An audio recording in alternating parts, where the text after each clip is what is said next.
Coaches, Rick from the Art of Tennis here. Welcome to episode 4. So I wanted to do today a little bit about the sport of tennis. In future videos, I'm going to start to segue into building coaching businesses, how to build the right culture at a junior tennis academy, and some other things like that. But I thought I'll do one more that's got a little bit to do with my own playing background and the sport of tennis. So I think I'll call the episode Tennis a Love Story, ? So tennis did started off as an absolute love. I would have the wall of my house growing up become my little tennis court. Now, I was 9 years younger than my closest sibling, and so my two brothers and sister were between 9 and 12 years older than me. So I was the little one of the family, and a lot of times I just entertained myself by hitting against the wall. Now, the wall was just a normal little household wall, carport area. And look, I would play matches against myself and create characters. So I would create different characters and I would write them down like a tennis draw, this person versus this person. And sometimes the characters would be left-handed, and I would have a left-handed character playing a right-handed character.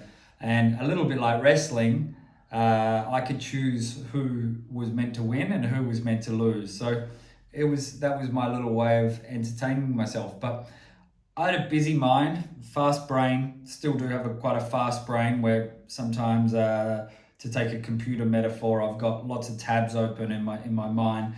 And tennis helped me focus. Tennis helped me stay just focusing on the ball, bounce, hit, bounce, hit. And hitting against the wall was almost, I guess, like meditation to me in a way, that it would calm me. Moving, hitting. I did hit a lot into the window. Sorry, Mum. Broke a few windows that were just next to the wall, and that just sort of went with the territory. I think the fact it kept me entertained and kept me out of Mum and Dad's hair, the odd broken window was probably worth fixing and continuing on. So I started off with that. Now, eventually, my dad, who was an earth mover, drove backhoes and excavators, he decided that I had this love of tennis, and we had 8 acres of sort of cherry orchard, and we had rhubarb and all sorts of things at that time growing. But my dad got his backhoe and went and built a tennis court, carved it into the hill. I think it was facing the wrong direction, and look, the baseline was only about 1.5 meters behind the fence. Was about 1.5 meters behind the baseline, so it was a little bit short at the back, but it didn't matter. It was a tennis court, which was amazing. Asphalt tennis court. The lines used to pop up because they were, I'm not sure what material, but the lines would pop up. So if you hit the line, you would get a corresponding bounce. So it was a kind of reward for hitting the line in a way. So between the short fence at the back and the lines, it made for an interesting court. But Dad built that, which was amazing. And he also built a bigger wall, perhaps because I was breaking too many windows, on the tennis court to hit on. So I kind of had my routine after school. A lot of times I'd come home after school. To be honest, I would jump on a motorbike. I had little motorbikes, and I'd probably go for a strap on the motorbike around the property, zigzag a few times. And then I would come back in and then go up and hit on the wall in tennis, or even better, I would drag Dad up, or maybe one of my siblings to come and have a hit with me. And I was pretty persistent in getting people to hit with me. So I'm sure that annoyed what would have been maybe late teens siblings who probably didn't really want to hit with their little brother all the time. And my dad, he'd probably just done a 10-hour day, earth moving and working hard, and he probably didn't really want to play either. But they could all play some tennis, and so I was able to get hits with my family members, which was great because I wasn't training at, I certainly wasn't training at many places. I did maybe one or two groups a week, lessons a week. So that was great to be able to play on the court, and my competition days, playing what was for Summertown Tennis Club initially for a few years, and is that really I don't think I lost many singles. I mean, maybe I lost a couple, but I really don't think I lost many at all between 7 and 12. So tennis was great, right? Happy days when you turn up on what was Saturday morning and you play and you win and you feel good. You feel like you're a bit of a legend because you always win your matches, and people have trouble beating you and people are trying to beat you and all of that. So, and as I've said in an earlier episode, I was unorthodox. I basically played two hands both sides. And I was just consistent. I would just get the ball back and rarely make an unforced error. And so the competition in those early years was amazing. And look, I probably should have been challenged a little bit more, but it didn't matter because my love for the game was growing as I kept winning. And eventually around 13 years old, I did start to, I think I moved clubs to my town where I grew up, which was Uradla and Summertown are right next to each other. And so I started playing a little bit higher level there. And then that sort of opened up the start of the teen years, which was much harder because I was playing well, good player, 13, 14. That's when I started playing city tournaments, what we call city tournaments, where instead of playing in the hills events or the country carnival, we went and played the city tournaments with all the best kids.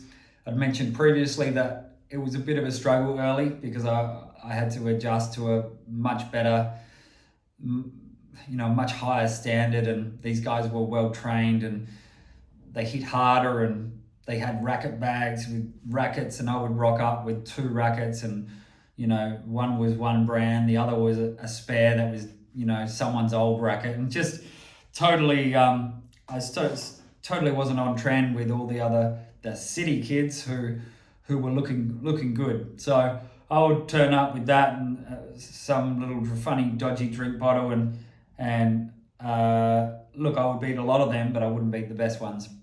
And so those competition years is where the love affair started to falter a bit, because I only loved it when I won, and even if I played bad, I still was happy. If I got the W 6-4 or whatever it might have been, that was fine. Even if I didn't hit that well, I was a bit disappointed. A win was a win, and so those wins turned into a lot more losses as I pushed myself competition-wise, playing a high division or a different competition, and playing the tournaments. You're almost guaranteed that you're going to lose because you win a couple of rounds and then you meet someone better than you. So that was hard, and that was kind of the start of my, I guess, a bit of negativity about the sport, because it was just freaking frustrating. It was frustrating losing, right? I hated losing. In tennis, it can feel, not always feel, but it can feel very personal. So if it's one-on-one, doubles a little bit different, but let's talk singles. It's one-on-one, you're staring at them, they're staring at you. There's just something about it. It's not like a fight, but it's got similar characteristics without the physical confrontation. There'd be a lot of, bring it on, mate, type stuff, especially as a 14-year-old. Highly, I think combative is the word to use. So we had some negativity, and I mean, I wasn't crazy on the tennis court, but if I was losing, you could hear me. All right, you could hear me, and I wasn't much of a racket thrower. My family didn't have enough money to just buy racket after racket, so I knew I couldn't be cracking these expensive rackets. I did yell. I would yell out. Don't think I was swearing, but I would yell out, just fired up of sick of losing, that sort of thing. there were a couple of moments in the nationals, which I spoke about. My nationals, I went as a 14-year-old, and in Mildura, I did really well at the grass court nationals. I think I said in an earlier episode, it was round of 32. Officially, it was what was called quarterfinal qualifying, which was, it's kind of like the round of 16 of the consolation. So if that makes sense to some of you. But I was playing a seeded player. He was maybe 14 to 16, and I was up in each set 5-3, 5-2, something like that. And I know I lost 7-5, 7-5, or 7-5, 6-4. Point was I was up well in each set and lost it.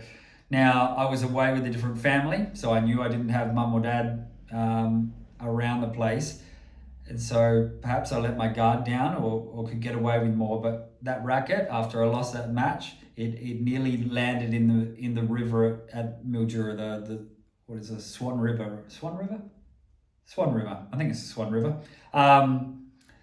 So yeah, the racket got tossed. Now it was the end of the match, so I knew I couldn't be warned or defaulted, and I was out of the tournament. But it was tossed right over into the mud, right on the edge. We were in an edge court, and so that was a little bit of a moment. Now there were some other moments, losing senior matches in competition. I remember one losing to an old bloke who I was as good as, but he was just smarter and wiser, and I just lost the plot in my mind. And afterwards, I remember going in there was a young tree growing in the parklands there, and I literally just smashed it with my racket. So it's that uncontrolled anger that I just hated losing.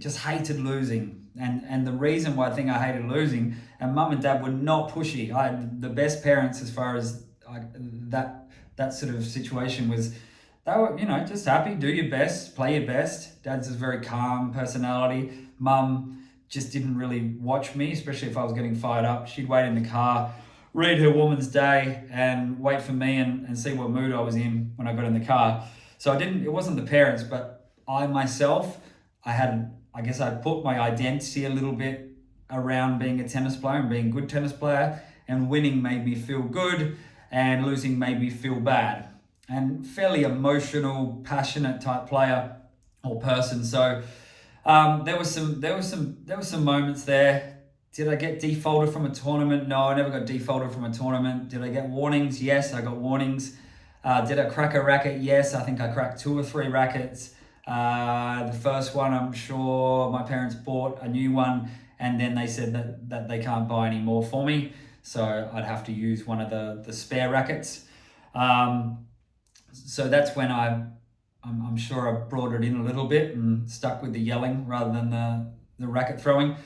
But look, everyone's different. Every kid is different. Some sort of play on the edge. I think I was like that. Every point was a fight. I certainly put plenty of effort in. I didn't give up ever. But I was right on the edge of either being really happy or really annoyed. So that was the situation there. My parents ended up at 15 or so, bought me a full-length punching bag, and we put that in the garage. So big, long punching bag, which came in handy with all the testosterone starting to come through. You get a tennis lost, and I remember sometimes I was just so annoyed with myself. I'd just go in that shed and I would just throw punches and kicks and whatever I could until I wore myself out, where I didn't have any more energy anymore to give. And so the punching bag was great, right? But look, it was when there was pressure and expectation, was particularly when I felt out of love with tennis. So once you've got yourself a seed at a tournament and you lose, then that's extra pressure, extra expectation. When you're playing someone you should beat and you've played them already for 2-3 years and you never lose to them, and maybe they've improved a bit and you lose, they're the ones that hurt. So it's that expectation on yourself mostly, losing to people you shouldn't, and yeah. So that's interesting. I'm just flicking this over because I've got a few notes on this one. So I went to college tennis, and I still was pretty feisty, and I felt the pressure at college tennis as well because I was on a scholarship, And I really was a bit I hadn't played enough tournaments leading up to college tennis. The year before I trained to get better, but I hadn't actually played any tournaments. So my competition side was lacking. I felt the pressure, and I certainly cracked a few times at college tennis, and had a few moments there. When I finished college tennis and started coaching tennis, I moved to Darwin at 20 to 21. I guess that's where I started to change a little bit in how I approached winning and losing. And it was coaching. It's being a coach. It was the best thing for me, because I guess I was in a position of responsibility, and there were other kids. Let's say I was 21, 22, and there's 12-year-olds there watching me play, and I couldn't be going crazy. I couldn't be yelling out and doing all this stuff. And so, look, I wasn't perfect from then on, but it changed fairly quick. So early 20s, bit hybrid, mid 20s by the time I had moved to Perth. So I went to Darwin, to Perth, then to England, and then back to Perth. When I settled in Perth as the club coach at Scarborough Tennis Club, which is what I am still today, I think my attitude changed a lot at that point. And except for, I can think of maybe 2 or 3 exceptions where I did lose my mind a little bit, I maintained a fairly calm demeanor while I played. Calm demeanor, maybe it's the wrong way to put it. I didn't throw my racket and I didn't yell. I was still fired up, still taking on every point, but I learned to channel that energy and that competitiveness into my legs, right? Just running every ball down and channeling it. So it's about controlling what you control, right? So what could I control? I could control running for things, not reasonably quick. More agility, sort of my thing. Moving in agility, cone to cone is been my strength. Running in a straight line, I'm okay, but I'm not as good as agility. And I'll just run for everything, get to every ball and make them play. So that was a way that you could really control what you can control. The other thing was I learned a little bit about breathing techniques, and breathing techniques is a lot of different ways, but at the end of every point, 1 deep breath in, hold, and then out. And just by doing that, which is normally in the time that you want to respond and get angry, that helped things out a little bit. So I guess that the love story of tennis started to come back a little bit as I rediscovered myself as this somewhat calm, focused player. I keep using the word calm. I don't think I've ever been calm as a player, but yeah, I can't think of the word, but no racket throws, no yelling, but just fighting every point, doing your best. And always at the end of a match, I was always happy to chat to the person. That never mattered. I was never upset with them. Mostly I was just upset with myself and what I was doing. And kids today, or adults who get upset, normally they're just annoyed with themselves. It presents itself rude and things like that, but normally they're just so disappointed in themselves and they're feeling that pain that they can't keep it in. So that's what happened. Mid-20s, I sort of, in my 20s and 30s, we played at Scarborough Tennis Club. I took a team from what would Div 5, which is probably a bit below my level, and we worked up and recruited players to Div 4, to Div 3, to Div 2, to Div 1. And then once I'd recruited a full team in Division 1, we went undefeated in Division 1 and we went to State League.